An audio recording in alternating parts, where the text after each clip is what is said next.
Zoom Security Essentials. The Zoom bombing problem.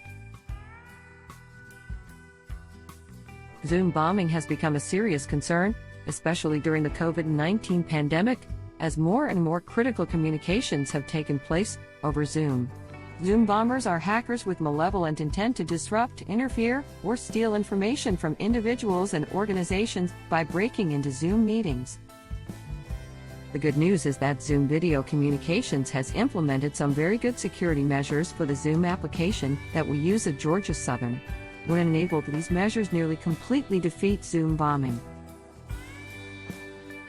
Meeting hosts are responsible not only for the scheduling of and presiding over Zoom meetings, they are responsible for the security of those meetings as well.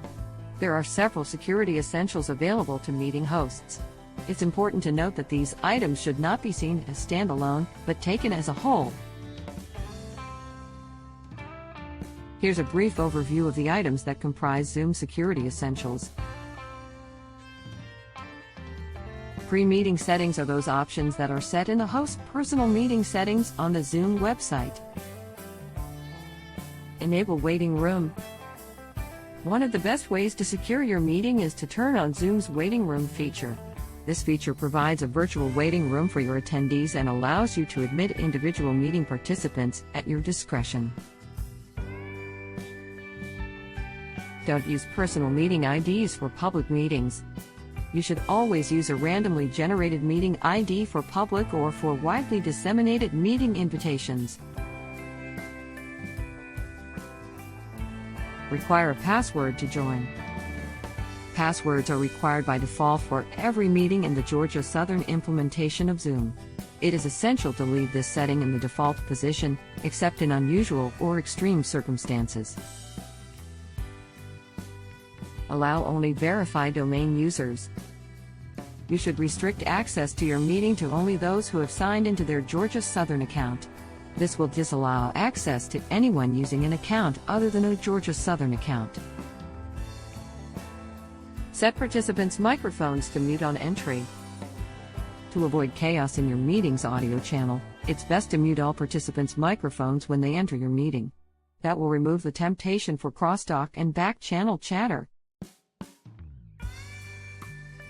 In-meeting settings are those that can be set while the meeting is underway. Lock the meeting.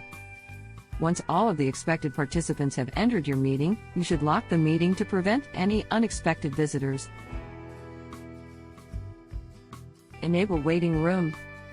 If by some chance you forgot to enable the waiting room before the meeting began, you may enable it while the meeting is underway. Manage participants. Managing participants is a multifaceted security essential. The next few items deal with specifics of managing participants. Control screen sharing. Screen sharing is a great way to collaborate. It can, however, be a source of distraction and interruption. It's best to allow screen sharing for the host only and enable screen sharing for others on a one-off basis. Disable private chat.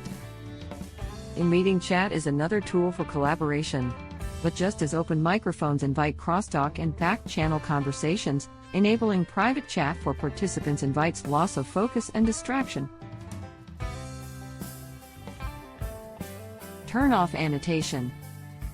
Annotation of screens allows the host and co-host to illustrate certain points and ideas for participants.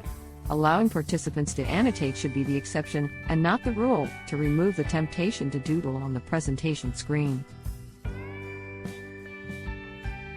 Mute participants. Though participants may have started the meeting muted, they may have been unmuted as part of the conduct of the meeting. When the need arises, host can mute all participants on the Security tab at the bottom of the host screen. Remove participants. There may come a time when a host must deny participation to certain participants who refuse to follow the rules or display disrespect toward their fellow attendees. In this case, the host may elect to remove that participant. Make someone a co-host. A co-host is a trusted participant or an invited colleague attending the meeting to assist the host with certain aspects of the meeting to allow the host the opportunity to focus on content and security. Thank you for watching this Zoom Security Essentials summary video. For details of how to enable and configure each of the essentials mentioned here, look for their corresponding video in the Zoom Security Essentials series.